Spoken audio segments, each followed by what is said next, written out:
Shinyensi grew up together with my elder sister as childhood sweethearts. Later, when my family fell from grace, he proposed to marry me instead. Everyone said that I was just a substitute for my deceased elder sister. After hearing it so many times, I really started to believe it myself, until he died trying to save me. In this new life, I heard the remarks about me being a substitute again, but this time, along with those remarks, there was another voice as well. Spreading rumors is easy, but refuting them takes so much effort. I've said it 800 times that I've never liked Wenbei at all. I'm already annoyed that I can't catch up with my wife, and now you guys are causing trouble. It's been a year since we got married. When will my wife be willing to scold me a few more times? Me, I never knew that Shinyensi could be so talkative. I was standing in the banquet hall, holding his arm, in one ear.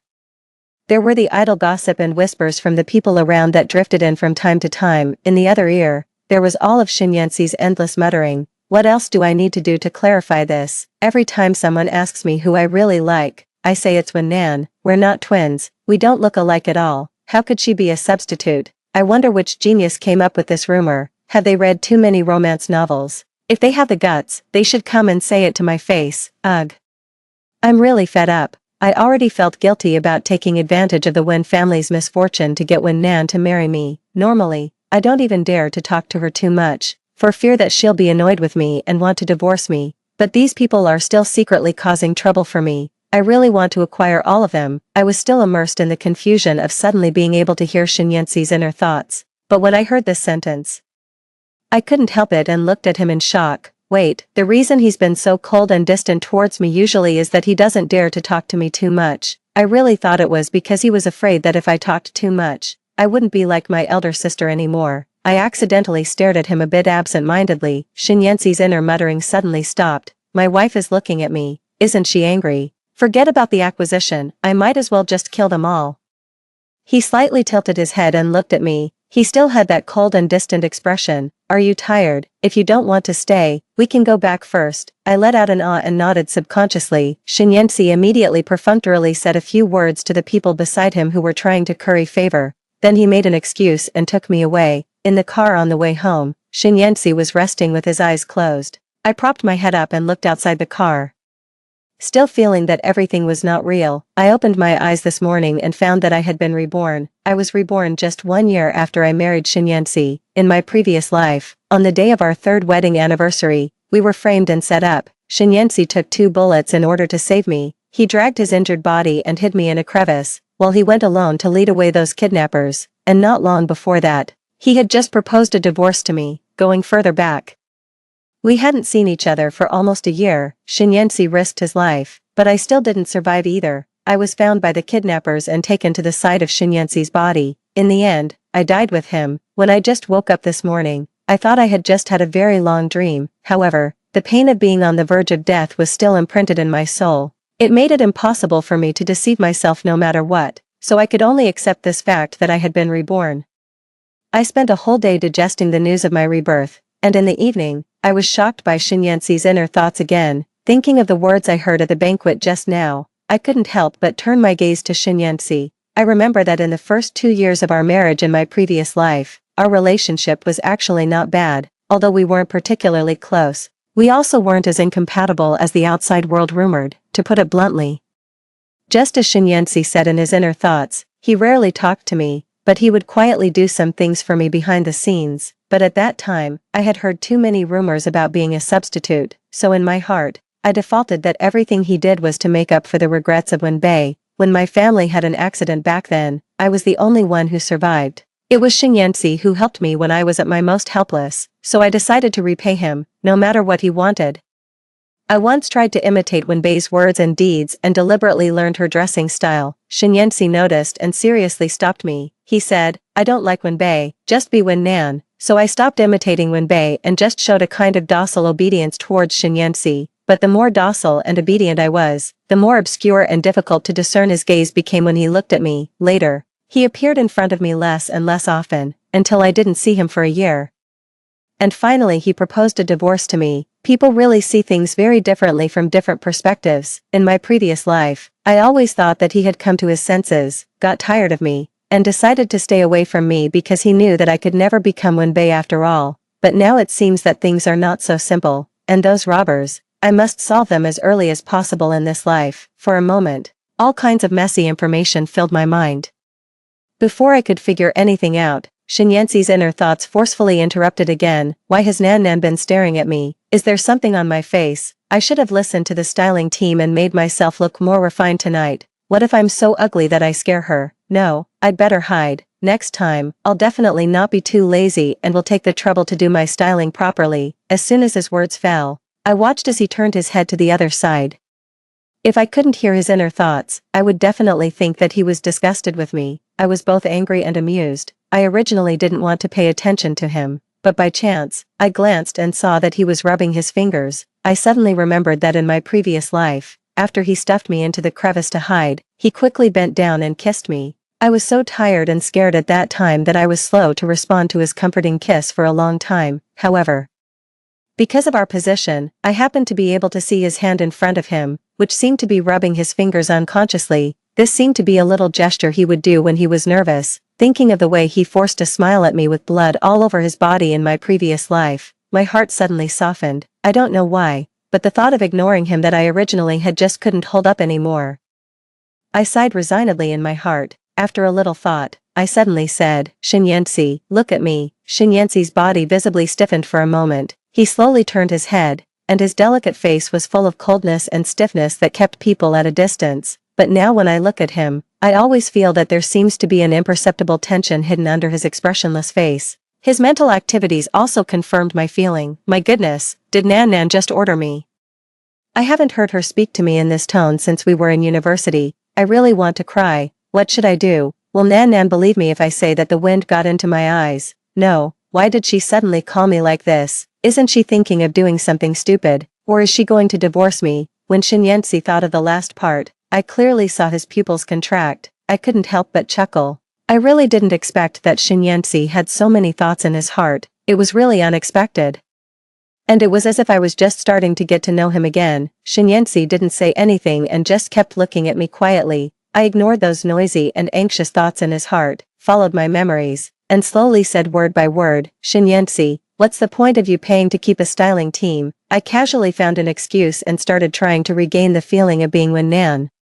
Don't you remember when President Chen was seized upon by his opponent regarding his dressing issue and was said to be disrespectful to the Cooperative Party? My tone wasn't very polite, and these were words that a gentle and polite person like Wenbei would definitely not say. Didn't I tell you that when you're out, your image is the image of the company? Don't think I didn't notice how perfunctory you were today. I watched as Shinyansi couldn't help it. His eyes slowly widened, and his body involuntarily sat up a little straighter. I curled the corners of my mouth, and there was an indescribable sense of relief in my heart. I haven't been with Nan for a long time, but it feels really good to be with Nan again. Shinyansi was so shocked that even his inner thoughts went silent. I didn't care either. I crossed my arms, casually leaned back on the chair, and raised my eyebrows to look at him. You should reflect on this situation when you go back today, and I'm tired.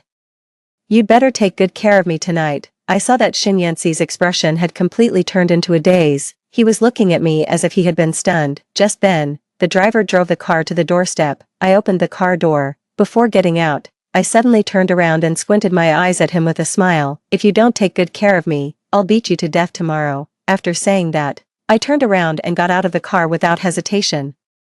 I had just taken 2 steps when there was a thud sound from behind, and then came Shinyansi's exclamation. Goodness, where have you taken me? Is this heaven? After I entered the house, I first went to remove my makeup and change my clothes. When I went back to the living room again, Shinyansi was still standing at the door. He was fumbling with his tie, not knowing whether to untie it or not, with his eyes slightly lowered, just looking at his appearance.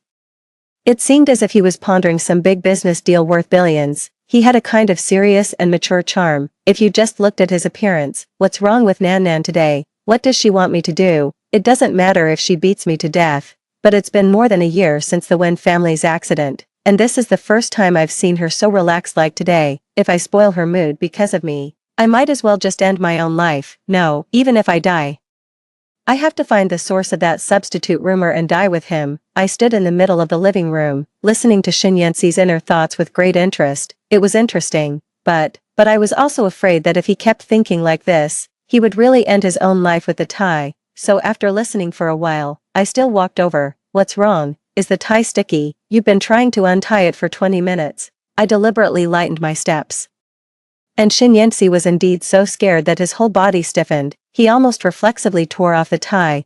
Then he started hanging up his clothes as if nothing had happened and said indifferently, "I'm thinking about something." I just watched him pretend. It wasn't until there were nervous voices in his heart that I hooked the corners of my mouth with a bit of malicious pleasure. "I'm hungry. Can you make me something to eat? I'll call someone to deliver it." As he said that, he was about to pick up his phone. I quickly stopped him. "It's not that troublesome. You can just cook me a bowl of noodles." I curved my eyebrows and eyes. "Of course, if it tastes too bad, you don't have to come back to the room tonight." After saying that, regardless of Shinyensi's slightly stunned gaze, I turned around and went back upstairs. I stood at the door of the study, hesitated for a moment, and then pushed the door open. In my previous life, I always regarded myself as an outsider and cautiously and restrainedly maintained a distance from Shinyensi, even though Shinyensi had said that in this house, there was no place I couldn't go and nothing I couldn't touch, but I still stubbornly stuck to my bottom line. During the 3 years of our married life, I only used things that I bought with my own money,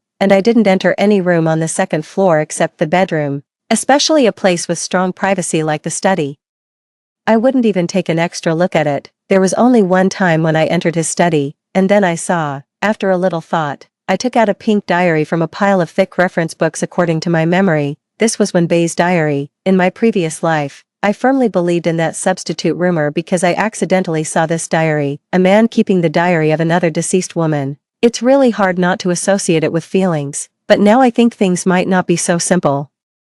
Because at the last moment of my previous life before I died, I vaguely seemed to hear those kidnappers mention words like "that little girl from the Wen family" and "where is she hidden?" I'm sure that little girl from the Wen family didn't refer to me. Could it be that Wenbei's death wasn't an accident? I stared at the diary in my hand, a bit lost in thought. In fact, as soon as I found out that I could hear Shinyensi's inner thoughts and confirmed that he really didn't like Wenbei, I thought of this diary. If Shinyensi didn't like Wenbei, then it was really strange for him to keep Wenbei's diary. I had an intuition that there might be something else recorded in this diary. Just as I was still hesitating whether to try to unlock the password, suddenly, there were footsteps in the corridor outside the study. Almost instinctively, I stuffed the diary back in its place and randomly took out a book and opened a page. Shinyensi walked to the door and knocked, still in that flat tone. "The noodles are ready, come and eat." I casually hummed, and endured my guilty conscience as I stuffed the book away casually. I was just about to say something to cover up my guilty conscience, but the moment I turned my head, I accidentally met Shinyensi's eyes. His gaze was as calm and peaceful as ever. Looking deeper, it seemed to contain infinite tolerance. Just as he said, in this house, there was no place I couldn't go and nothing I couldn't touch. The heart that had just sunk seemed to be pulled up again by a gentle gravitational force. It was light and a bit unreal. Even more amazingly, I couldn't hear Shinyensi's inner thoughts at all now. He wasn't thinking about anything. Everything he showed was the most real thought in his heart. My shoulders suddenly relaxed. I realized again that Shinyensi could be trusted. Since that's the case, it's better to be more straightforward. I walked up to Shinyensi, smiled at him, and said directly, "Let's eat. After that, we can have a chat." As soon as I finished speaking, Shinyensi's heart instantly exploded. Have a chat? Chat about what? Divorce. I knew there was something wrong with Wen Nan being so abnormal today. What should I do if my wife wants to divorce me? I don't want to live anymore. Should I work overtime tonight, and also tomorrow? Maybe I should just live in the company for this month. Or even for the whole half year. No divorce, no divorce. Heavenly Emperor and Guanyin Bodhisattva, please tell this disciple how to stop my wife from divorcing me. I was suddenly bombarded by Shinyensi's inner thoughts. When I finally listened clearly, I felt rather amused and frustrated at the same time. "What are you standing there for? Let's go." I simply reached out and grabbed his wrist, pulling him downstairs. "I'll talk to you about Wenbei after dinner, don't think too much."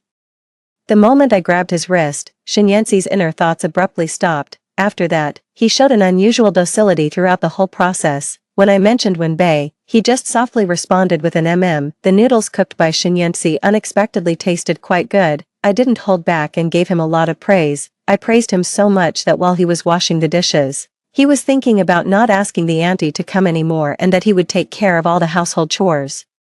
After Shinyensi finished tidying up, he sat upright on the single sofa next to me. I looked at him, still trying to organize my words on how to start, but he suddenly said, "I have never liked Wenbei, and I didn't treat you as a substitute for her. I paused for a moment, a bit surprised that he would take the initiative to bring up this matter. In my previous life, except for the time when he stopped me from imitating Wenbei's words and deeds, we had never openly discussed this issue.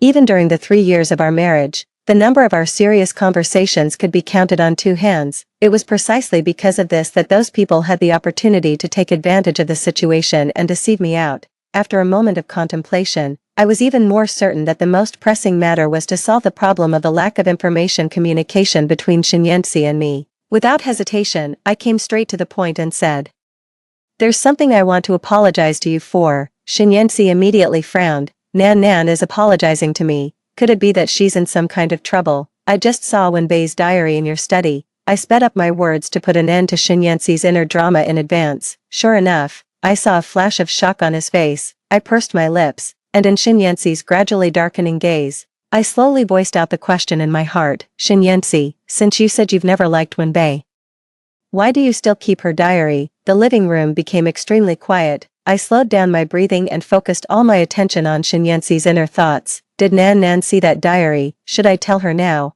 or find an excuse to get through this? When I heard the word excuse, I squinted my eyes slightly. However, Shinyansi quickly thought again. Telling her about this might put her in danger, but I don't want to lie to her either. Shinyansi lowered his head slightly. His hair blocked part of his sight, and I couldn't see his expression clearly. However, listening to his inner words, I confirmed my speculation. There was something wrong with Wenbei's death. I pursed my lips, and in an instant, I felt the emotions in my heart surging as if they were about to explode. Shinyansi was still silent. I forcefully suppressed the sour feeling in my heart and said with a slight tremor in my voice, "Shinyansi, I don't have any other family members besides you. Please don't lie to me, okay?" Shinyansi suddenly raised his head and looked at me as if he couldn't believe what I said. I myself couldn't tell how much sincerity and how much use there was in these words, but I could hear the passionate and surging feelings in Shinyansi's heart. This made me not even dare to look into his eyes too much. After a while, Shinyansi stood up and said, "Come to the study with me." In the study, Shinyansi took out Wenbei's diary and handed it to me.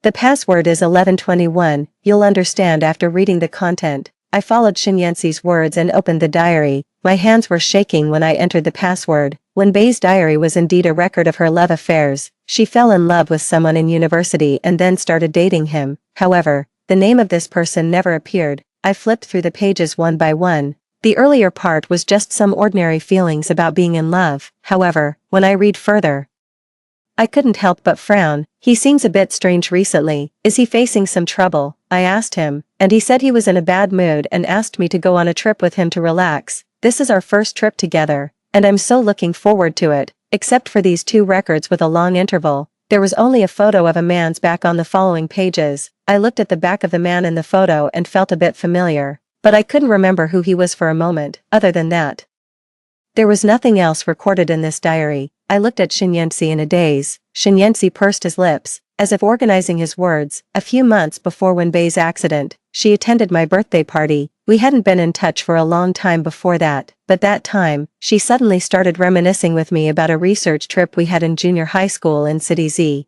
Shinyansi walked next to me and took the diary from my hand. "She was called away after saying just a few words and left early soon after. I didn't realize that something was strange about her until after her accident. I'm sorry, if I had noticed it earlier, I might have been able to help her." Shinyansi looked at me with a guilty expression. I shook my head and said softly, "It's not your fault. So you went to City Z?" "Yeah." She mentioned twice that the hotel she stayed in at that time was very comfortable, so I took a business trip there. I got the diary at the front desk, and the password was also told to me by the front desk staff. Shinyansi looked at the page where Wenbei pasted the photo, and after a moment of contemplation, he said, "I heard from the front desk that she came with a man that day and stayed for about a week. The diary was found in the corner of the bathroom. When they found the diary, there was an inner page attached to it, written with my name and 4 digits using an eyebrow pencil, and it also said not to make a fuss and wait for me to come and pick it up. You know, those hotels always take the requests of guests like us very seriously.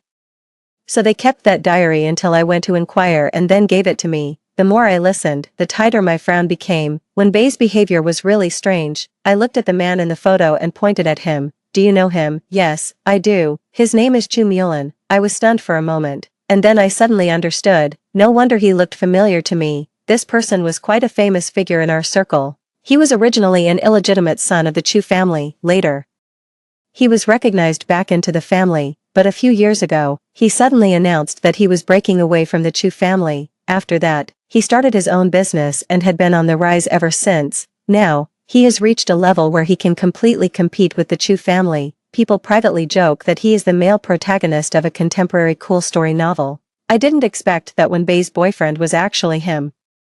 Shin Yanxi tore off the photo of the man from the notebook and held it at an angle towards the light. He pointed it out to me, and then I noticed that there were several scratches on the photo. Shin Yanxi explained, "This is actually a code we set when we participated in a competition at school. These scratches are abbreviations of two English words, memory card and password. Memory card and password. What do you mean?" I asked in confusion. Shin Yanxi didn't give a clear answer, but just shook his head. He pasted the photo back and suddenly looked at me very seriously. "Wen Nan, I know you're Wen Bei's family member, and you care a lot about her affairs, but I haven't found out more about this matter yet, and I can't be sure if there is some kind of danger involved." He paused for a moment and then added softly, "Or maybe I'm just overthinking it." Hearing this, I lowered my eyes and tugged at the corner of my mouth with a bit of sourness.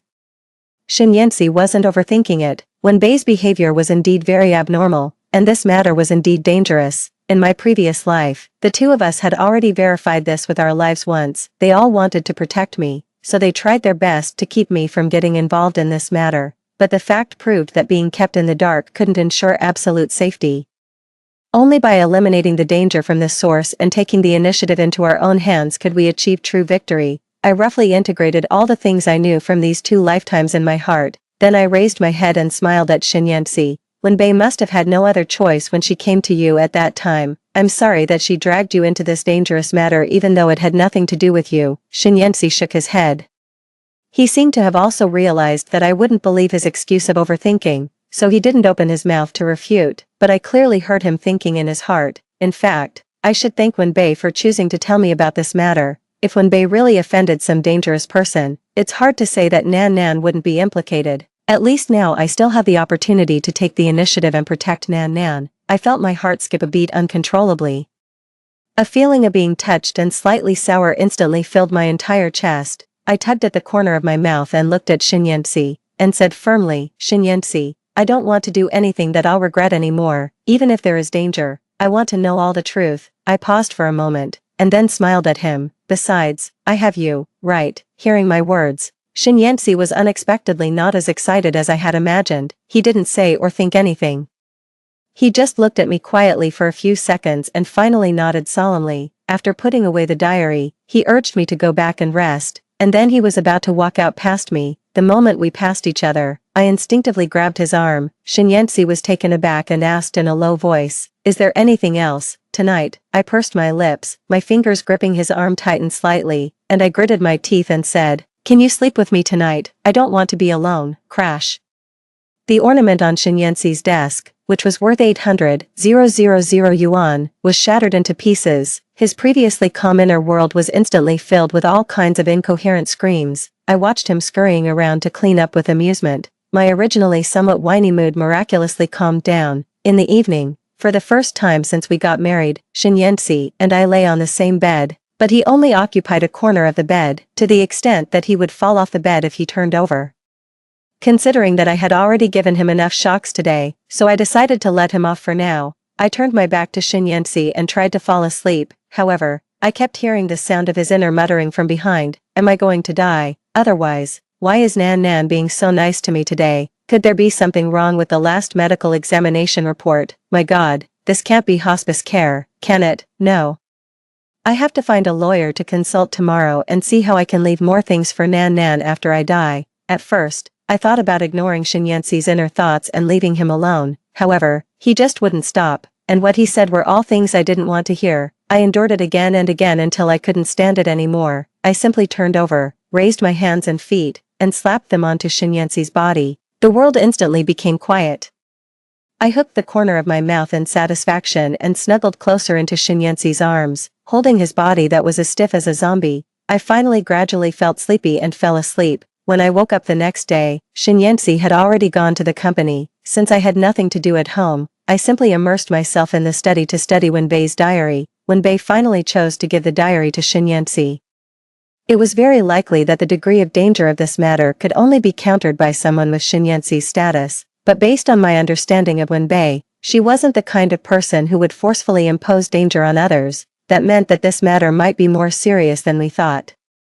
I spent a whole day studying Bei's diary, but there were really too few useful clues in the diary. After looking at it over and over again, I still thought that this matter should start with Chu Mulin. I originally planned to discuss it with Shinyansi in the evening, but when he came back from work, he suddenly took the initiative to say to me, "If you don't have any arrangements recently, would you like to come and work in my company?" He paused for a moment and then added, "I have a cooperation project with Chu Mulin recently, and I think you might want to participate." I immediately perked up. I thought it was just what I needed at the right time, and without hesitation, I said, "No problem, I'll start working tomorrow. There's no rush, wait until I finish the handover here, you can come next Monday." Shinyansi said it seriously. I didn't suspect anything. I was just about to tell him some things I thought of when studying Bei's diary today.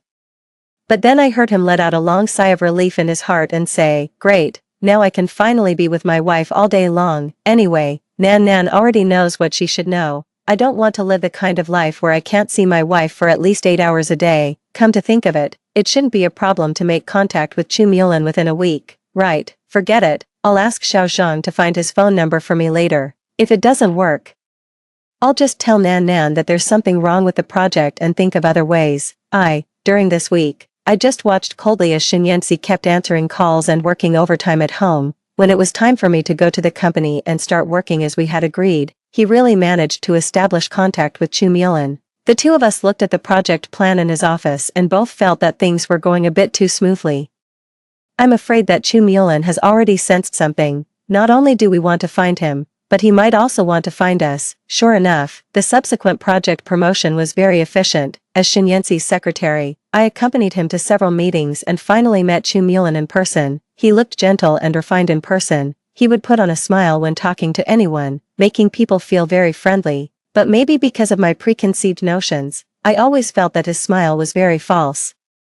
Moreover, I always felt that he was sizing me up intentionally or unintentionally. I pretended not to notice and focused on my work throughout. It wasn't until the meeting ended and Chu Mulin shook hands with Shinyansi to say goodbye. I then pretended to look at him casually and happened to meet his gaze. Chu Mulin seemed to be surprised that I would suddenly look at him and was clearly taken aback, but in an instant, he composed himself completely, smiled politely at me, and then left on the pretext of work. There was no sign of anything abnormal at all. I frowned slightly as I looked at his back. My intuition told me that he wanted to say something to me. It was just that he didn't take action because the occasion wasn't right. But what was there about me that was worthy of his attention? After all, I didn't even know that he had been in a relationship with Bei. There was no reason for him to approach me, or was it because of Shinyansi?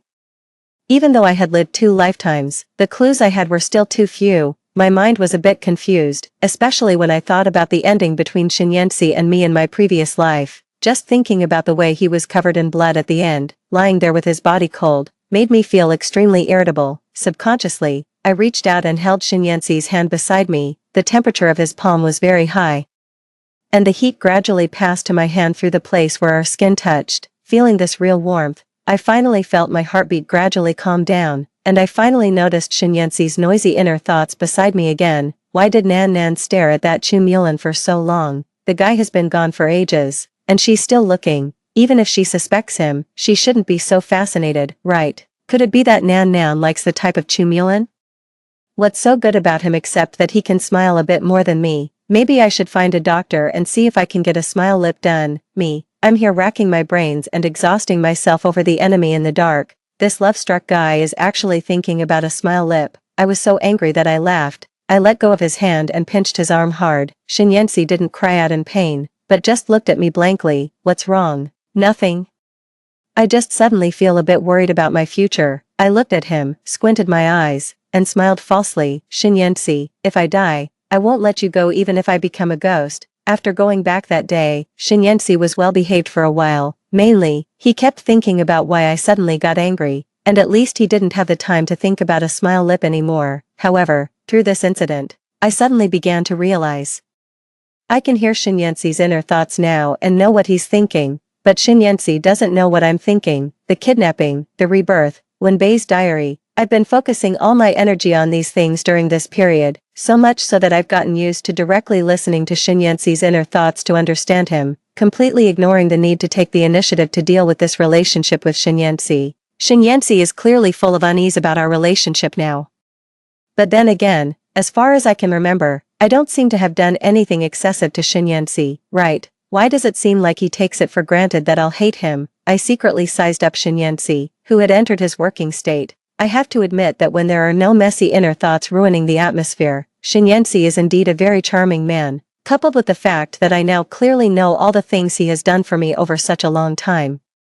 It seems like a very natural thing to fall in love with him. I never considered this direction before because of various reasons. Now that I've thought of it, I won't run away from my feelings. The ability to read minds came out of nowhere, and I don't know when it will disappear. I want to live on with Shinyensi and spend a lifetime together. Some things have to be said by us ourselves. After figuring this out, I plan to find a suitable opportunity to have an open talk with Shinyensi. However, in the next month or so, we worked overtime until we were completely exhausted. We not only had to catch up on the progress of the project with Chu Mulin, Shinyensi was also using his connections to investigate what had happened before Wenbei's accident. I was so busy that I almost went to buy some quick-acting heart-relieving pills and keep them in the office. As for having a romantic talk or confessing to Shinyensi, I didn't have the slightest bit of energy to spare. We kept being busy like this until the weather turned completely cold. Shinyensi suddenly brought back 2 invitation letters. I took them and took a look, and instantly perked up. An invitation letter to Chu Mulin's birthday party. November 21st is actually his birthday, no wonder. Thinking of the password to open Wenbei's diary, my hand holding the invitation letter trembled a bit. Wenbei mentioned the password. Since it's Chu Mulin's birthday, this matter must be related to him. I felt that Chu Mulin had something to say to me during the meeting that day. I'll see if I can talk to him on his birthday. I looked at Shinyensi and smiled slightly under his obscure gaze, with a bit of a soothing meaning. I took the initiative to place my hand on the back of his hand and said softly, "Don't worry, I won't be out of your sight." As soon as I finished speaking, I indeed heard the sound of Shinyensi heaving a sigh of relief in his heart. Then he thought again. Nan doesn't seem to hate me that much recently. Is it because I'm helping her investigate Wenbei's matter? Forget it, it doesn't matter. As long as she's happy, that's enough. I was stunned when I heard this, and my heart couldn't help but be moved. However, before I could savor it properly, Shinyensi's inner thoughts took a turn and he said, "It's not easy for Nan to start accepting me now. I must break the rumor of the substitute, find 2 people to act out a scene.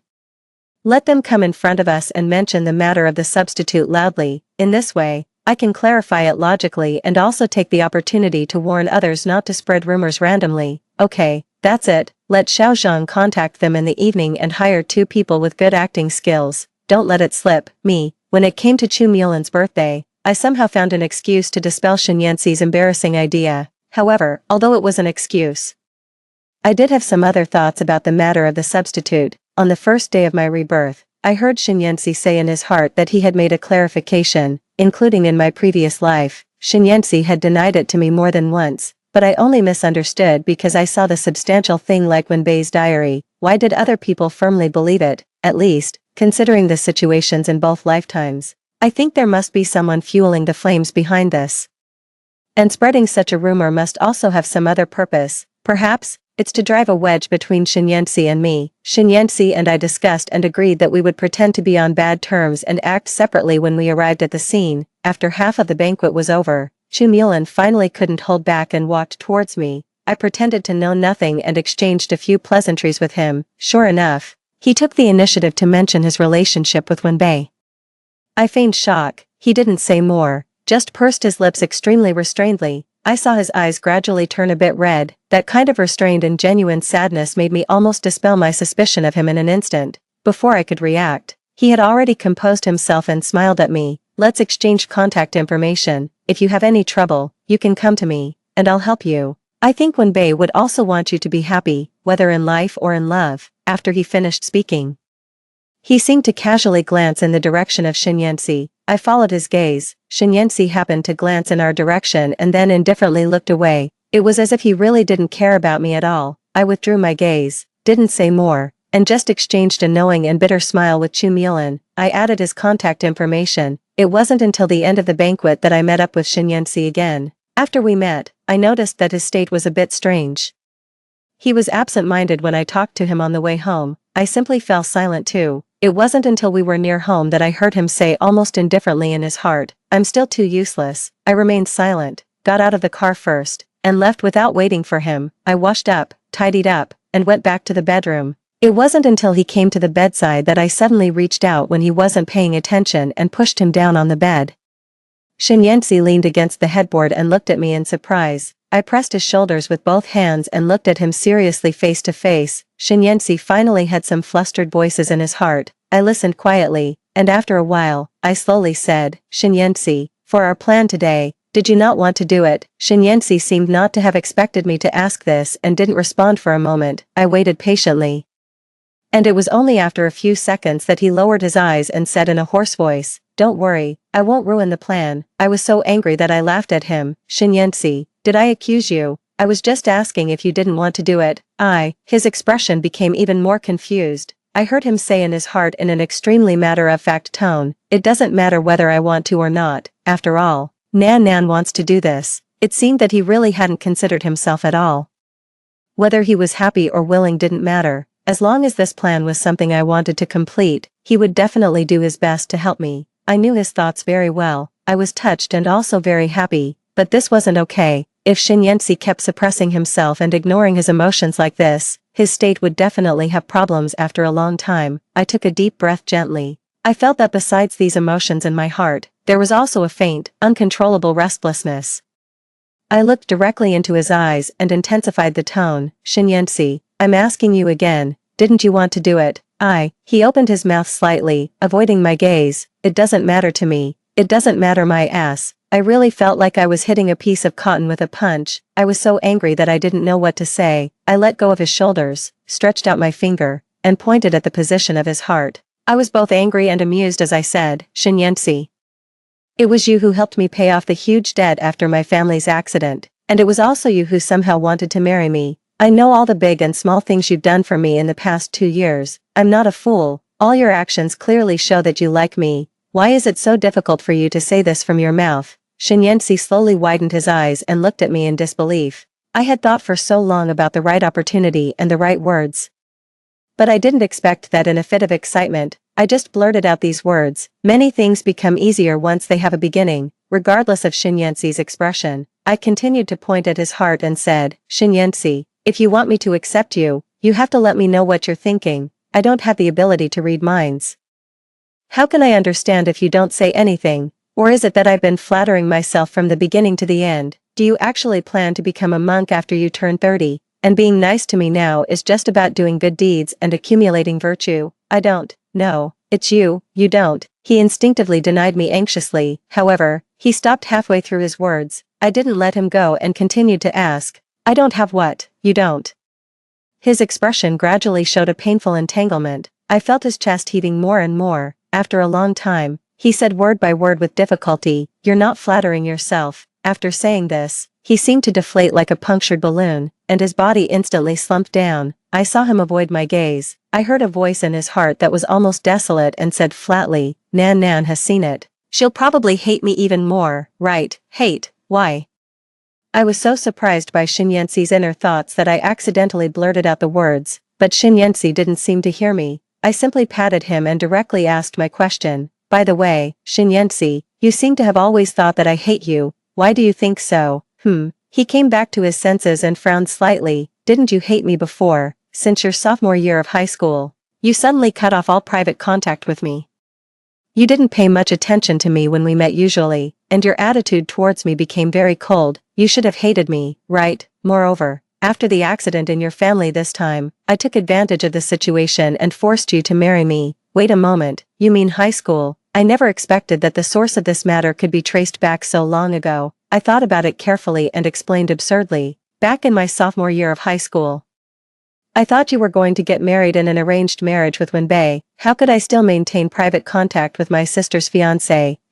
When did I say I was going to have an arranged marriage with Wenbei?" Shinyensi suddenly sat up straight from the headboard and looked at me in disbelief. I spread my hands helplessly and said, "I heard my parents chatting about it. Maybe the adults had that intention. I'm not really sure." Shinyensi pursed his lips, seemingly unable to accept it for a moment. I heard that his inner thoughts had completely turned into a series of interjections due to excessive shock. I found it funny and simply poked his shoulder and snorted, "See, if you had directly told me that you liked me at that time, there wouldn't have been so many problems. I didn't like you at that time, when I heard that you were going to marry my sister. I definitely had to keep my distance from you." Finally, a trace of regret appeared on Shinyensi's face. I pressed on with my advantage and said, "I'm telling you, don't think that now that we're married and have the marriage certificate, everything is fine. Trust and honesty are the foundation of marriage. If you still don't say anything in the future and make me guess, then if I guess wrong, misunderstand you, and don't like you anymore, it will be your own fault. Do you understand?" Shinyensi's expression tightened, and he suddenly looked at me, his eyes faintly shining with anticipation. "Not like me in the future, so you now." I nodded with a smile. Shinyensi's breath suddenly caught in his throat. The first thing he felt wasn't even joy but confusion. I could hear Shinyensi's inner thoughts. I knew that although he was love-struck every day in his heart, but in fact, he had never dared to think even once that I would like him too. In the balance of our relationship, he had placed himself in a lower position from the very beginning. He could give everything for me, even his life, and I didn't need to repay him for anything. I looked at the surprised and at a loss expression on his face, which was like that of a child who had received candy for the first time. I suddenly didn't want to ask the remaining questions. My heart seemed to be gently gripped by a hand, aching with a sour and bitter feeling. Those hidden affections, those bloody acts of protection. Scene after scene played out before my eyes, gradually blurring my vision. Suddenly, I propped myself up and, before Shinyensi could react, turned and sat on his lap. Words were no longer enough to convey my emotions at this moment. I cupped Shinyensi's face and looked at him tenderly yet firmly. "Shinyensi, I love you. Right now, I urgently need you to fulfill your duties as a husband. You'd better accept reality quickly, or I might change my mind." As soon as I finished speaking, I felt a force of weightlessness, and Shinyensi and I switched positions. Outside the window, the dark clouds covering the moon slowly drifted away with the wind blowing from afar. The road ahead might still be uncertain, but at least, at this moment, the moonlight bathed everything, bright and clear. After that day, Shinyensi's demeanor clearly changed. Specifically, he became even more clingy, and probably because we had cleared up some misunderstandings, he was no longer as reserved as before. Although he still didn't talk much, I knew these things took time. After all, I could still hear his inner thoughts, so I wasn't worried about any misunderstandings. Moreover, recently, Chu Mulan had been contacting me much more frequently. Most of our energy was still focused on this matter. When Chu Mulan reached out to me, he didn't ask me out. Instead, we chatted online. Most of our conversations were about Wenbei. From our chats, I learned that he and Wenbei got together during their sophomore year of college. At first, he didn't let Wenbei go public with their relationship. It was because he felt that his status as an illegitimate child wasn't good enough for Wenbei. Later,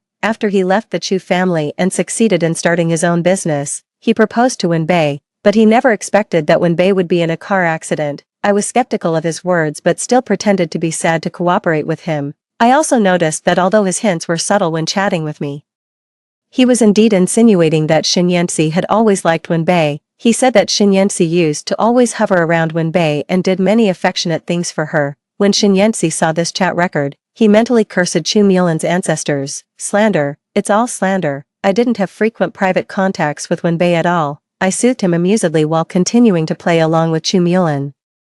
I maintained contact with Chu Mulan online while also pretending to have a strained relationship with Shinyensi in public. Shinyensi acted as if he didn't care about me, and I acted as if I didn't trust him. In this way, we moved in with Chu Mulan for several months. It wasn't until the following spring that Chu Mulan finally started tentatively mentioning some requests to me. By then, all our conversations had tacitly accepted the premise that Shinyensi liked Wenbei. Chu Mulan seemingly accidentally brought up in the flow of conversation. He said that he and Wenbei had a commemorative USB drive, which contained some videos that weren't suitable for others to see. That USB drive should have been left at Wenbei's home, but the house had been bought by Shinyensi. He said that since Shinyensi knew about his relationship with Wenbei, Shinyensi would never agree to give him Wenbei's things, so he asked if I could help get that USB drive for him. My heart trembled when I read these words. I knew we were finally getting close to the deepest, hidden secret. To be honest, we hadn't stopped investigating in these past few months, but apart from confirming that Chu Mulan was the one spreading the substitute rumor, everything else seemed to have hit a dead end. I couldn't help but feel excited when I saw Chu Mulan's request. But the USB drive he mentioned also made me very curious. I told Shinyensi about it. He looked solemn and pondered. I'm sure the clue when Bei left was a memory card, not a USB drive. Strangely enough, Shinyensi's words made me even more suspicious of the USB drive. After thinking it over, I didn't agree to Chu Mulan's request. I also vaguely implied that I didn't have the right to make demands on Shinyensi and might not be able to enter my former home again. Chu Mulan didn't force me. He just said he would find another way. But a few days later, Shinyensi and I had a big fight at the company because of the substitute rumor. Coincidentally, it was heard by passing colleagues and spread. That night, I took the initiative to contact Chu Mulan and asked him for more details about the USB drive. Chu Mulan called me directly and said, "It's an ordinary white USB drive, but the 4 numbers 1121 are engraved on it." My heart skipped a beat, and I blurted out, "Your birthday." Yeah, his voice was still gentle and refined.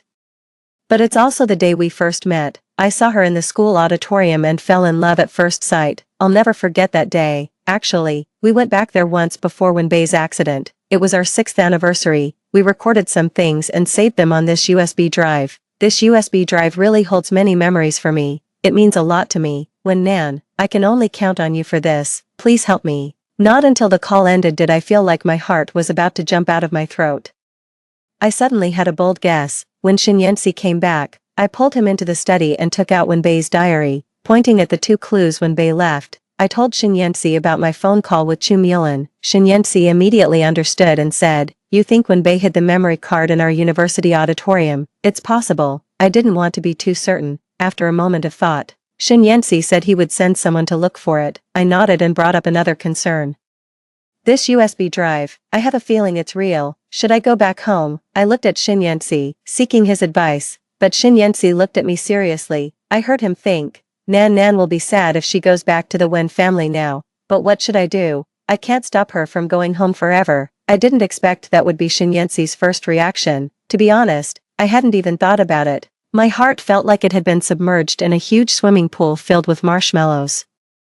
It turned sweet and soft in an instant. I opened my arms, and Shinyensi naturally pulled me into his embrace, leaning against his chest, feeling his heartbeat. I said, "Come with me. I have a hunch that we won't lose this time, so whether it's a disguise or the truth, let's witness it together." A few days later, Shinyensi and I went back to the Wen family's old villa. It was the first time I'd been back since the Wen family's accident. Before, I was afraid of being reminded of the past. Now, with Shinyensi by my side, it didn't seem so sad. The house remained exactly as it was before my parents' accident. Shinyensi and I searched for the USB drive separately. Surprisingly, we found it in my parents' room. The USB drive was locked in a small safe by my parents. I was shocked when I found it, because the password I used to open the safe was the one my parents usually used. This meant my parents had hidden it there. But why did my parents have the USB drive that Chu Mulan was looking for?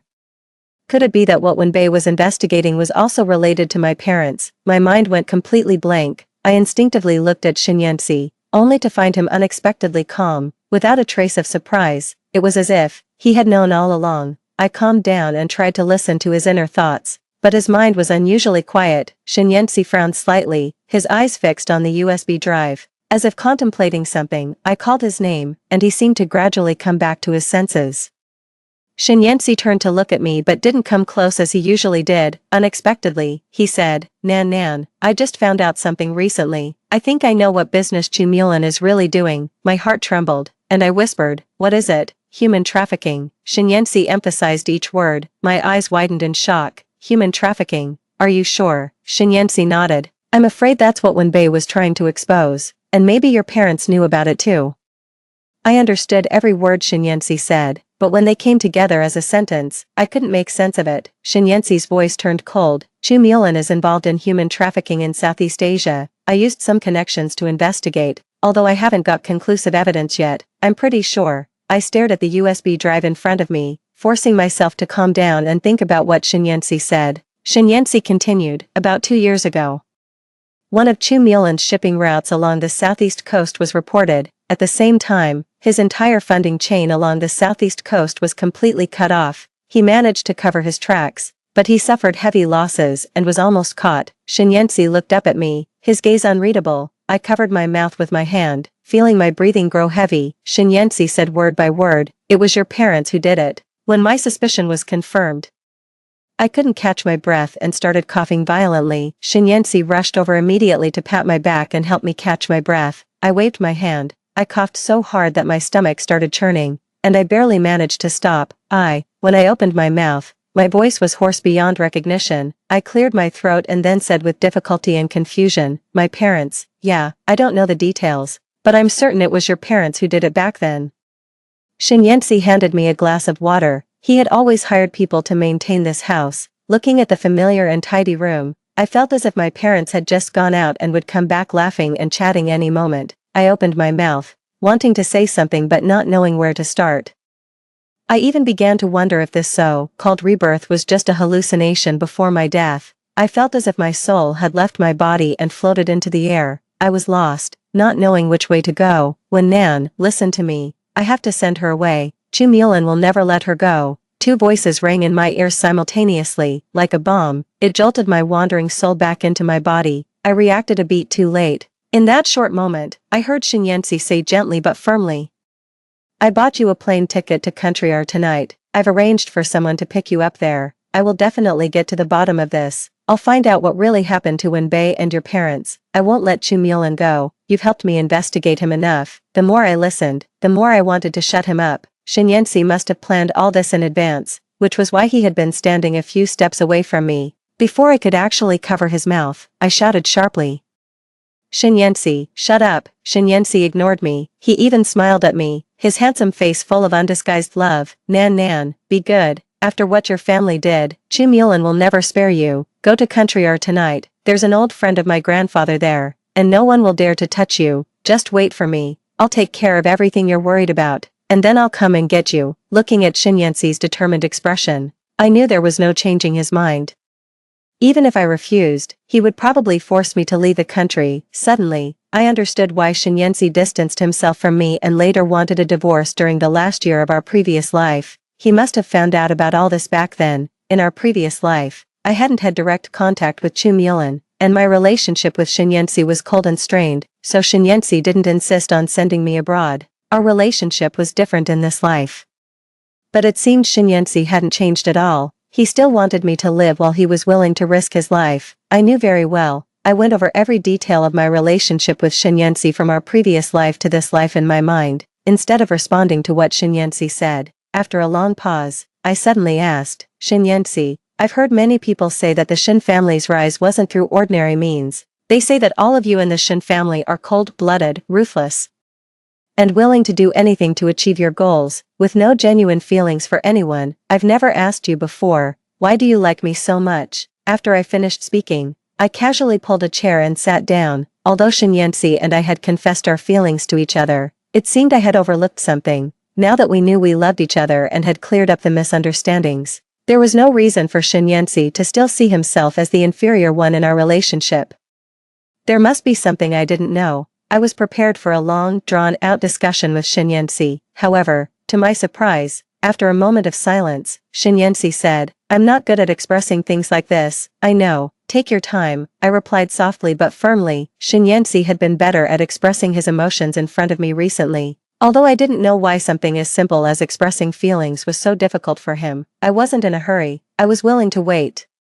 But since he was pushing me now, I had to be more assertive. He gave me a slightly helpless look. I heard him sigh in his mind. Then, he finally began to speak slowly and clumsily. "My family is indeed quite different from ordinary ones. Since I can remember, the most common thing I heard was that emotions are the most useless things, and only money, power, and status matter. Therefore, the education I've received has always been about how to become cold-blooded and ruthless and climb to a higher position." He paused and let out a sigh. Strangely, I felt that he seemed a bit more relaxed. Maybe he'd decided to just let it all go, I thought to myself, but still waited patiently for him to continue. "All the children in my family have to take a special class at a very young age, which is about how to get rid of useless emotions, such as feelings of compassion, sympathy, and other forms of tenderness. This class doesn't teach anything else. They just prepare a puppy and a knife, and what I'm supposed to do is kill the puppy with the knife." "What the hell, that's crazy." I couldn't hold back and blurted out. Shinyensi smiled, and I almost wanted to stop him from talking, but if I stopped him now, I didn't know if I'd ever get another chance to hear him say these things. So I endured and waited for him to gradually reveal the real him to me. Shinyensi continued, I was just a child then, and of course, I couldn't bring myself to do it. They locked me up, without food or water. I wouldn't be able to get out unless I killed the puppy. Shinyensi spoke calmly, but all I wanted was to go back in time and get rid of those who had forced him. Did you do it in the end? I asked softly, my voice trembling slightly. Shinyensi let out a bitter laugh and shook his head, full of self-mockery. Yes, I did. I cut myself a few times, got some blood on me, and then threw the dog out through the only vent. When the person watching me came to check on me and saw that I was covered in blood, they opened the door. I told them the dog had tried to attack me, and I'd killed it and thrown it out. I knew that if they couldn't find the puppy's body and the blood on me didn't contain animal blood, they'd easily figure out I was lying. But at my age and with my abilities back then, that was the best I could do. I gritted my teeth and endured for a while, then suddenly stood up. I walked over and hugged him, wanting to offer some comfort. He stiffened for a moment, then gently stroked my head before continuing. After saying that, I fainted because I was too weak. But when I woke up again, I heard that they'd detected animal blood in the blood on me and also found the puppy's body. I barely passed that test. It was only later that I learned an aunt who was close to my mother had helped me. The aunt told me that she'd been closely watching and trying to find a way to help me during those days I was locked up, and she'd heard what I said as soon as I said it. Coincidentally, my second younger brother was also taking that class at the time, and we used puppies from the same litter, which looked very similar. I was probably the only one in my family who resisted that task extremely. Anyway, my second younger brother completed it smoothly. The aunt was in charge of disposing of the used props, so she used that puppy's body to help me get away with it. Shinyensi gave a self-deprecating smile. Even though I managed to get through it, I don't think the puppy could have survived. It was very young, hadn't eaten or drunk anything for days, and was already very weak. The vent I threw it out of was very high. Even if it didn't die from the fall, it wouldn't have had the strength to go out and seek help. Besides, that high-end residential area was remote, so it was almost certain to die. So, no matter how you look at it, I'm actually the murderer, and I can't escape that. I always told myself that. However, I never expected that a few years later, when I went back with Wenbei to get exam materials, I unexpectedly saw it again. My heart skipped a beat, and I stared at him in shock. Shinyensi's voice became hoarse and even trembled slightly. Those people in the Shin family wouldn't notice, but I'd been with that puppy for several days, and I knew there was a small flaw in its nose. I couldn't be mistaken, so I was almost stunned, unable to believe it. When Bei told me that her younger sister had found the puppy outside a few years ago, the puppy had been on the verge of death at that time, looking like it was about to die.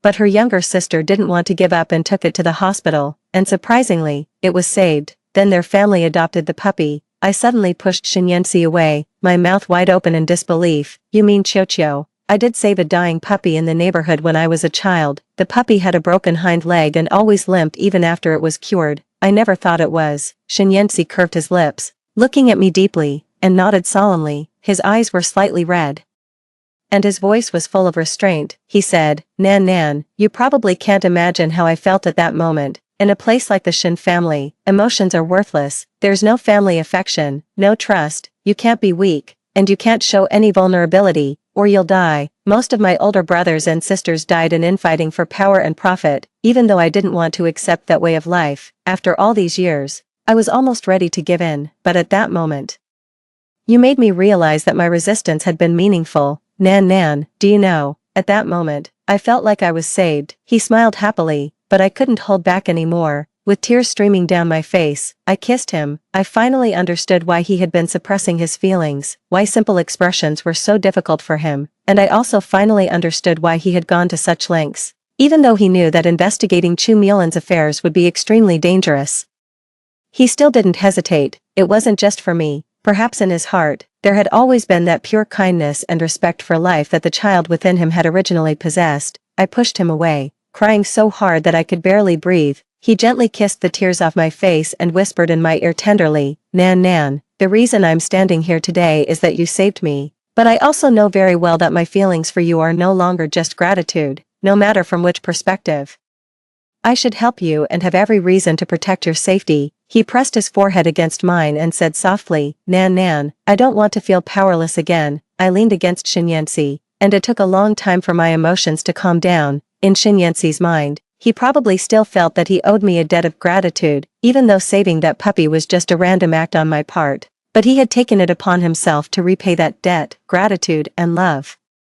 These are the two most complex and heavy emotions in the world. Shinyensi carried both of them, which was why he had always placed me on a pedestal in his heart. I finally understood it all. But why should I accept his self-imposed offering? We're just a couple who love each other. I composed myself, pushed him away, and stared at him seriously. Shinyensi, tell me, what do you plan to do after you send me away? Shinyensi thought to himself, after I take over the Shin family, I can restore those severed relationships. I will definitely make Chumulin pay the price. But what he said aloud was, I'll just do some business with him. As long as he leaves you alone in the future, that'll be fine. Hearing these two completely different statements, I sneered. Shinyensi, do you think I'm stupid? Let me ask you, isn't what Chumulin is doing extremely hateful? Doesn't he deserve to die 1,000 times? Shinyensi nodded seriously.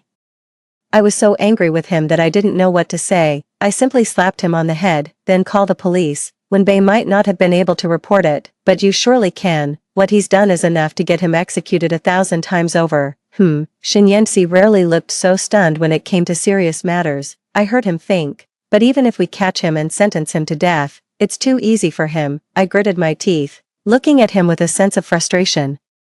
Considering the environment he grew up in, it wasn't surprising that he thought this way, but I couldn't let him do this. I thought of many things to say, but when it came to it, I didn't know how to put them into words. Finally, I let out a long sigh and said, Shinyensi, I know you have your ways. You want to catch him with your own hands and make him suffer. You don't want him to die easily. I also want to kill him with my own hands. But then what would be the point of everything you've done for me? Wenbei, my parents, and Shinyensi, they had protected me until the very last moment, hoping that I could live a good life. I'm investigating Wenbei's diary and delving into Chumulin's dangerous business because I don't want my loved ones to die in vain. But not avoiding danger doesn't mean I want to seek death, I said seriously to Shinyensi.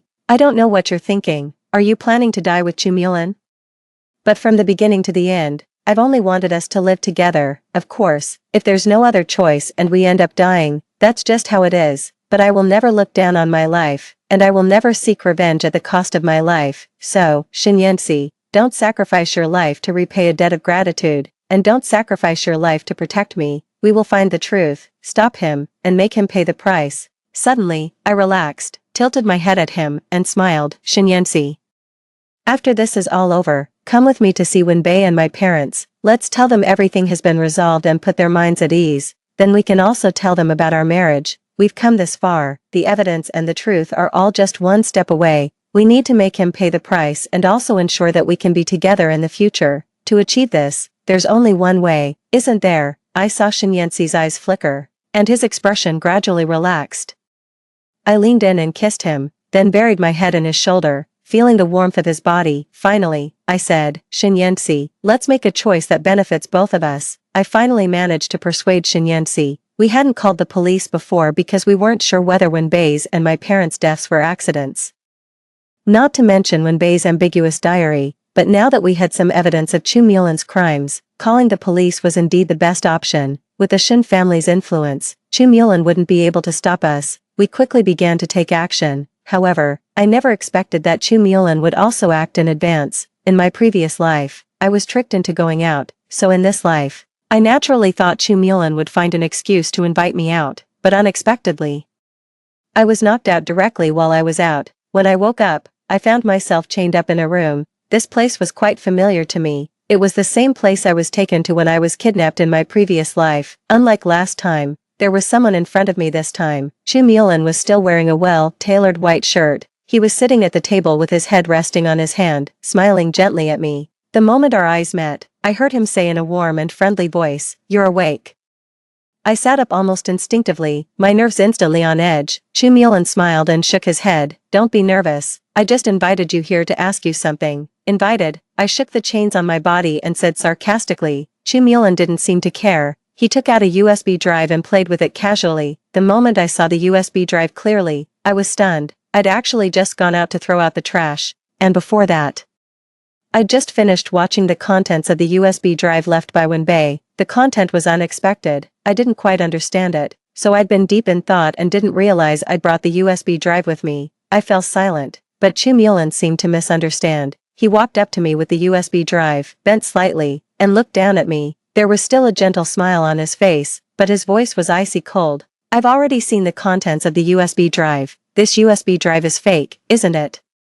His tone was so certain that it made me suspicious. I remained calm and told the truth. It's real, Chu Mulan sneered. When Nan, we're at this point, there's no need for you to keep pretending. His eyes grew colder. To be honest with you, before Wenbei died, I found out that she was trying to send out a message, but I stopped her. I couldn't figure out who she was trying to ask for help, but no matter how I thought about it, Xin Yanxi was the most likely person.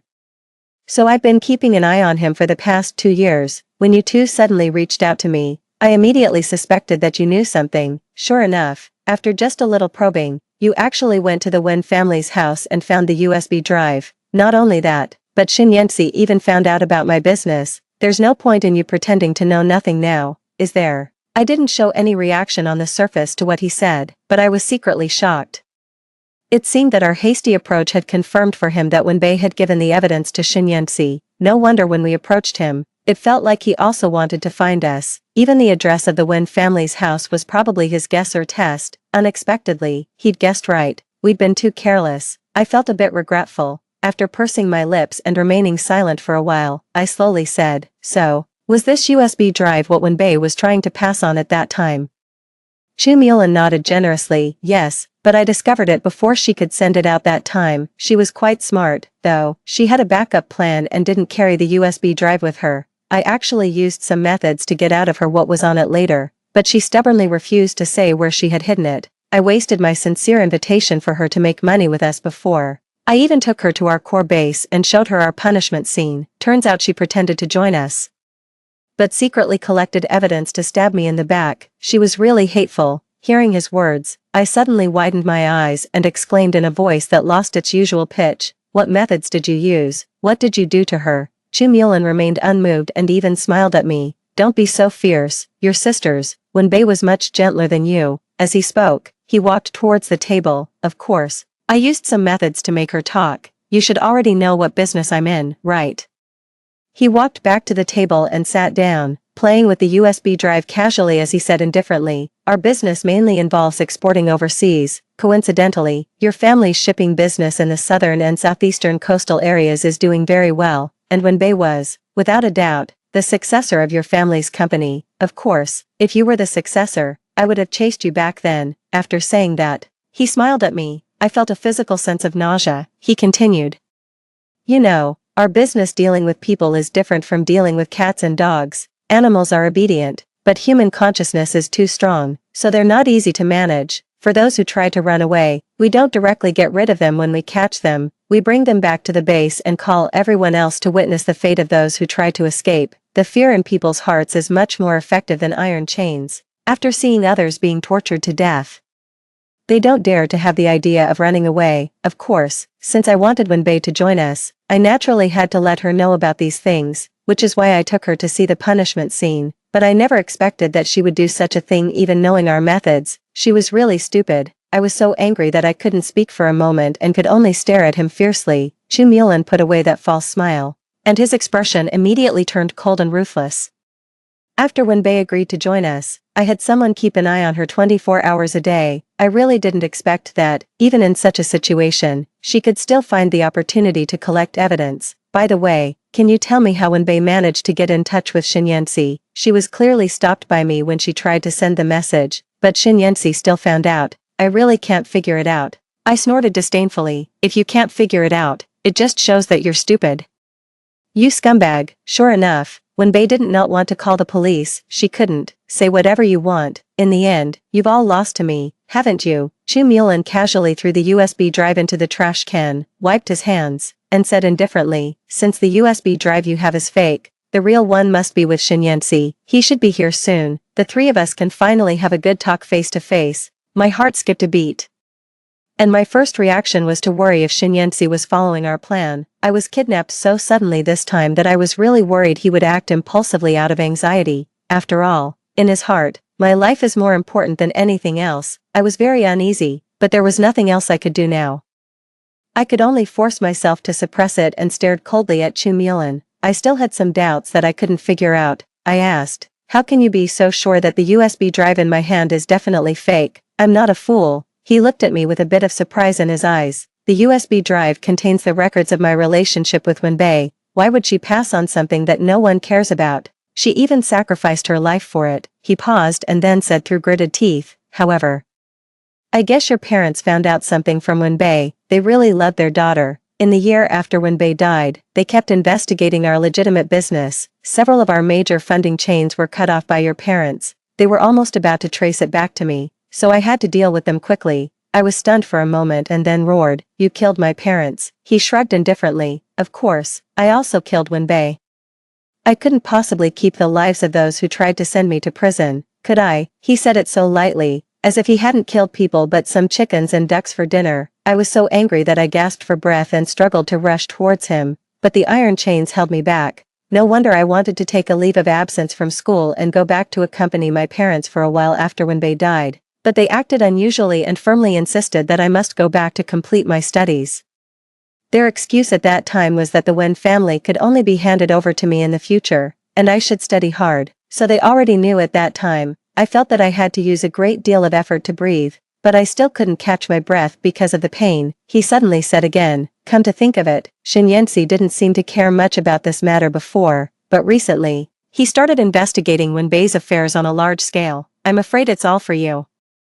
I really have you to thank. I finally have the opportunity to get rid of this hidden danger once and for all. My heart tightened when I heard the words, get rid of this hidden danger once and for all. Before I could think deeper about it, suddenly, the footsteps of several people were heard outside. My heart skipped a beat, and I instinctively looked towards the door. The next second, several people brought Shinyensi in. He was still wearing the clothes I wore on the day I was kidnapped.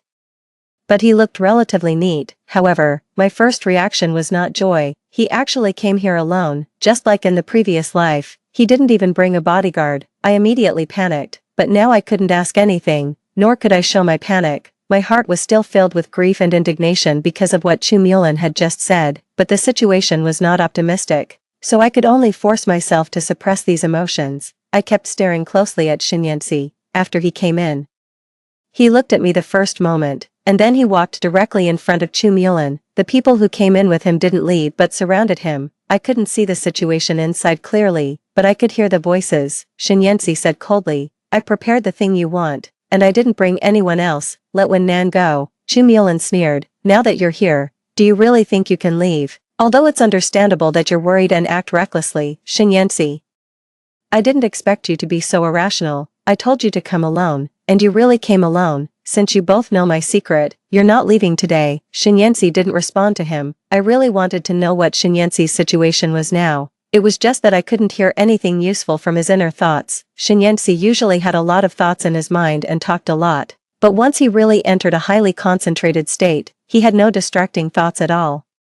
After waiting for a long time, Shinyensi finally said in a deep voice, what Wenbei left wasn't a USB drive but a memory card. She hid it in the gap of the seat in the auditorium of School X. The content inside is a complete process of a murder. In a warehouse, there were a lot of people around, and your clear face was shown. When I heard Shinyensi finish speaking, I widened my eyes first. Did Wenbei really manage to film it? And without a doubt, this was probably the punishment scene that Chu Mulan had just mentioned. Give it to me. Chu Mulan suddenly raised his voice, and then there was silence all around. I was so nervous that my palms started to sweat. Shinyensi sneered, you're planning to kill both of us, and you still expect me to give it to you. As soon as Shinyensi finished speaking, the group of people surrounding him suddenly assumed a posture as if they were going to snatch it by force.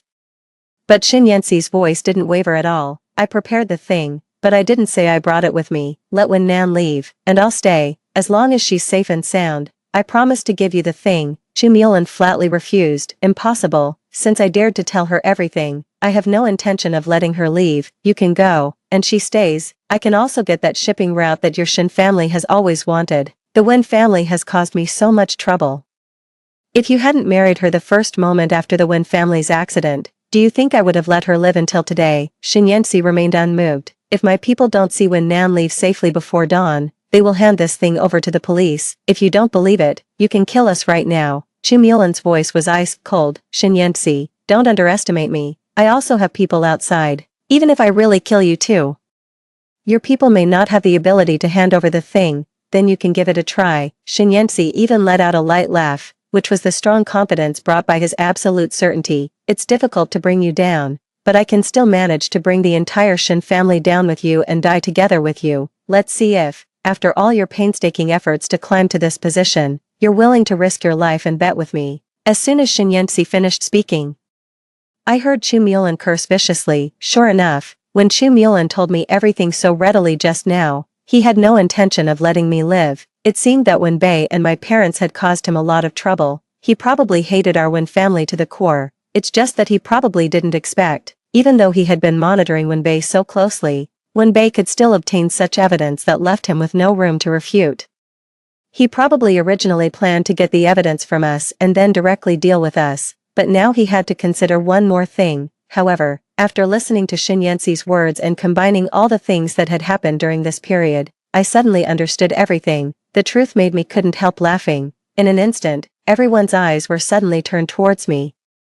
Chu Mulan looked at me fiercely and said coldly, "Wen Nan, what are you laughing at?" "I'm laughing at your arrogance and conceit. You thought you had Wen Bei under your control, but in the end, you were just being played by her." I laughed more and more recklessly. Chu Mulan suddenly pushed through the crowd and walked in front of me. Shin Yanxi immediately followed. At the same time, the group of people surrounding Shin Yanxi all took out their guns and pointed them at him. The atmosphere at the scene instantly became extremely tense. However, even though I was surrounded by guns now, I wasn't scared at all. I even looked at Chu Mulan with a smile and said softly, "I didn't lie to you just now. The USB drive you got was the one that Wen Bei pretended to pass on the message with. To be honest, when I first saw the content inside, I couldn't figure it out either, but now I know. After Wen Bei found that she really couldn't break through your surveillance, she chose to give the clue to Shin Yanxi. She was being closely monitored by you, so she didn't dare to pass on the memory card openly. After all, this memory card was the biggest threat to you. Once there was any mistake, all her previous efforts would be in vain. So, as a last resort, she used a very roundabout way. Shin Yanxi timely picked up the conversation and told Chu Mulan how Wen Bei had passed on the message to him. Chu Mulan couldn't accept it. Impossible.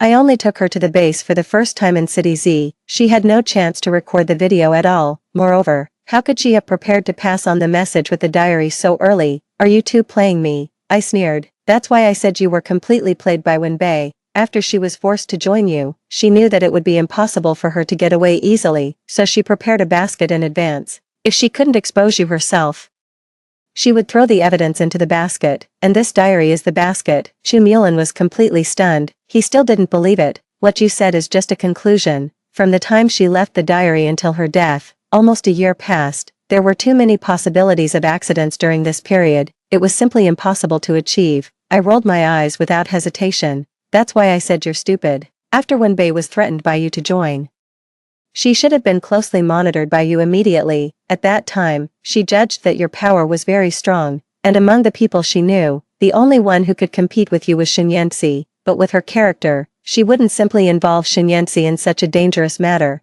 So at first, she definitely planned to try to expose you herself. Only if she really couldn't do it would she ask Shin Yanxi for help. If she wanted to ask Shin Yanxi for help, she had to leave a clue for Shin Yanxi. You're right. She really couldn't have predicted everything that would happen a year in advance. So with the things she could use at that time, only this diary could convey an accurate signal in advance. Whether it was the password, the address, or the diary itself, they were all conveying the same message. That is, this matter was related to you.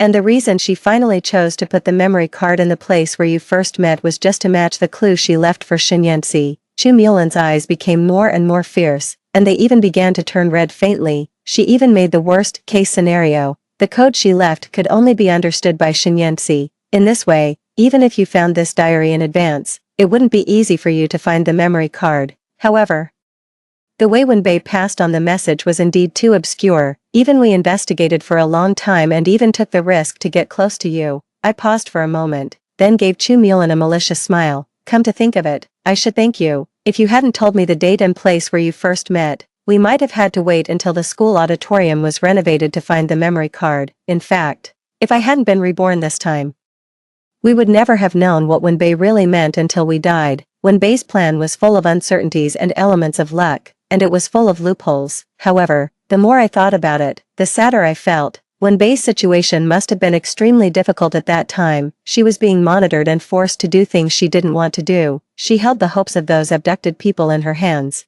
but she was at a loss as to how to save them. Chu Mulin was involved in a business with great influence. There were possibilities that the people he blocked couldn't pass on the evidence, and possibilities that the methods he discovered couldn't be used. She didn't have the opportunity to make mistakes. Once Chu Mulin knew the existence of this evidence, there would be no way to stop his criminal behavior. Wenbei must have endured indescribable pressure.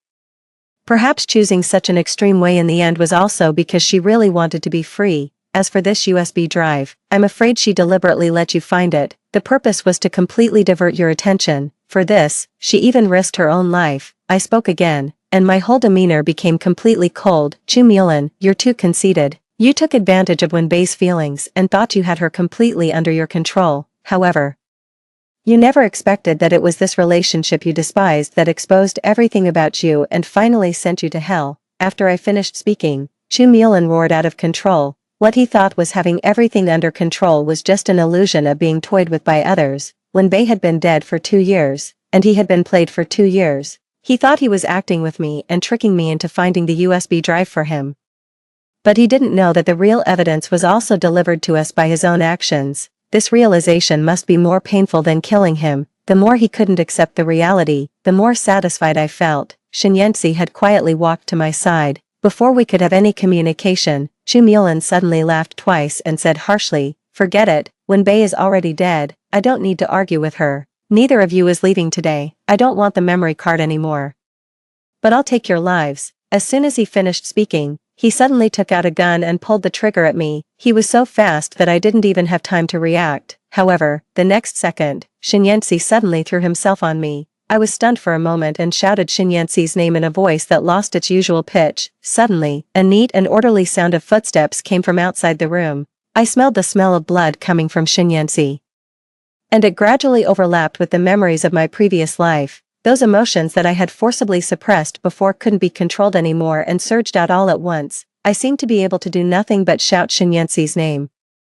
I didn't even feel that my wrist was scratched by the iron chain during the struggle. Nan, I'm fine, don't be afraid." I don't know when Shen Yanxi hugged me and gently soothed my back. I was gradually pulled back to reality by his voice. I don't know when a group of police officers rushed into the room. However, Chu Mulin was nowhere to be seen. I stared blankly at Shen Yanxi. He gently kissed away my tears and slowly raised the corners of his mouth. "It's all over, Nan.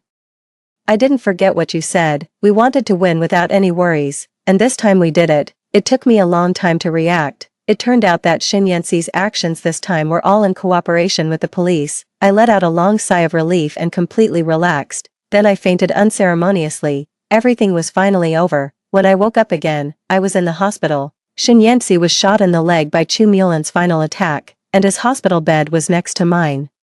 But he didn't lie in his own bed. Instead, he squeezed in with me. When he saw that I had woken up, he suddenly hugged me and cried silently. It was really not easy for us to be alive and hugging each other after going through so many things. But no matter how difficult it was, I couldn't stand it anymore. After he hugged me for 20 minutes, I forcefully pulled Shen Yanxi away. Just as I was about to ask him to tell me what happened next, I suddenly remembered the last sentence I heard before I fainted. I suddenly widened my eyes in disbelief and said, "By the way, Shen Yanxi, you said this time before. Could it be that you?" Shen Yanxi wiped the corner of his eye and smiled at me. "Yeah, I remembered something these past few days." Sure enough, Shen Yanxi remembered the things of his previous life. Then, Shen Yanxi told me the parts that I didn't know. After I was kidnapped, he remembered some things. At that time, his people had already found the memory card, and he had also gotten in touch with the police. After he submitted the evidence to the police by combining the memories of the two lives, they formulated this plan. In his previous life, Shen Yanxi had already figured out the structure of the base where I was kidnapped clearly, so this time, he drew a map for the police according to his memory, and after discussion,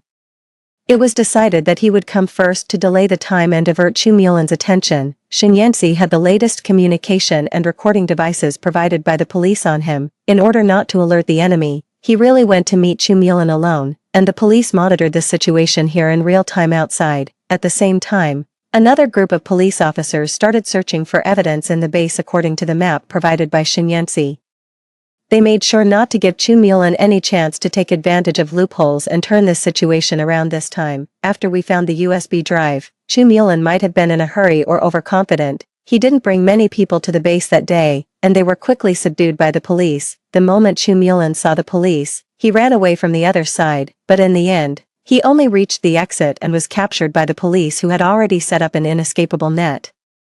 There was nothing more we could do at this point. After that, we cooperated with the evidence collection. When this shocking human trafficking case that shook the whole country was completely solved, I went to see Chu Mulan once. I took Wenbei's diary and gave it to him, not for anything else. I just thought that Wenbei should witness his death. Before leaving, on a whim, I asked him one more question. Chu Mulan, did you have any real feelings for Wenbei at that time? Chu Mulan was silent for a while, and finally gave a mocking smile. You young masters and ladies born with a silver spoon in your mouth are really ridiculous. You surely don't understand, living in a dark and sunless house, eating the vegetable leaves that others don't want, and wearing the clothes fished out of the trash can. The feeling that everyone looks down on you and anyone can bully you. Even when I returned to the Chu family later, the situation was the same. Feelings. Only people like you would value such useless things. I'm not that pathetic. You see, in the end, even though everyone scolds and spurns me, no one looks down on me. They have to admit that I'm amazing, which proves that my choice was right. After listening, I nodded and didn't say anything more. Everyone has their own aspirations, but I really wish that he could be a beast in his next life. On the day Chu Mulan was executed, Shen Yanxi and I went to the cemetery together.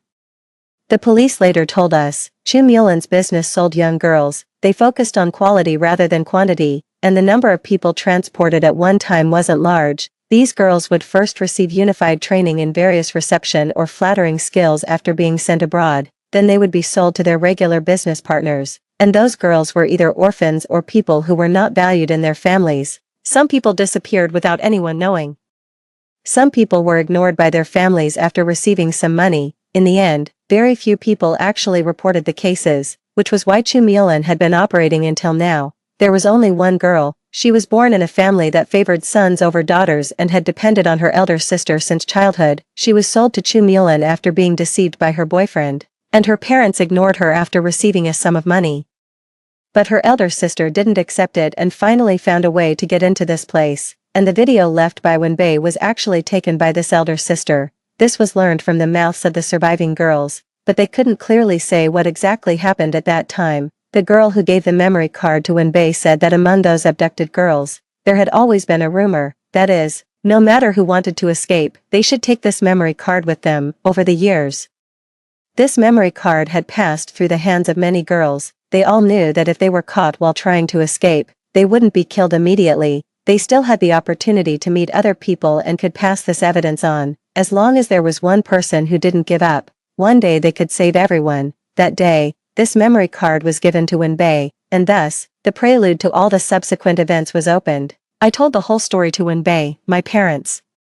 The result of the struggle wasn't necessarily victory, or victory would come at a great cost, but if people really had souls, I hope that Wenbei and my parents can let go after hearing this. At least we did a good thing, didn't we? I chattered on in front of the tombstone for a long time. Shen Yanxi stayed by my side all the time, although he didn't say anything. Just his presence made me feel very at ease. When we were leaving and walking out, I suddenly grabbed his hand and said, Shen Yanxi, I'll tell you a secret. I can really read minds.